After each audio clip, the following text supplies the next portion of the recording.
Una buena primera impresión puede marcar la diferencia al vender una casa, y en este vídeo quiero mostrarte una parte muy importante de mi trabajo y son las técnicas de home staging. Con estos pequeños detalles y mucho cariño preparo cada propiedad para que brille con todo su potencial. Coloco ciertas plantas y flores que puedan llenar de vida las estancias, ordeno el baño, añado velas para poder crear un ambiente relajante, visto una mesa para 4 personas que invitan a quedarse, creo un rincón de lectura acogedor y decoro una habitación principal con toques sencillos pero llenos de hogar.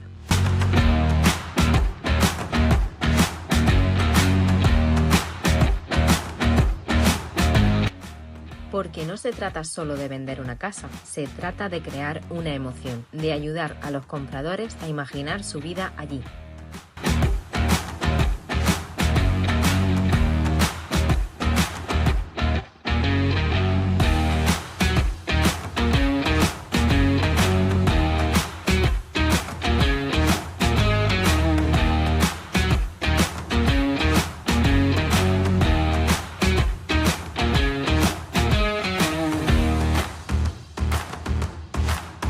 Si eres propietario y quieres que tu vivienda destaque y se venda mejor, escríbeme porque juntos le sacaremos el máximo partido.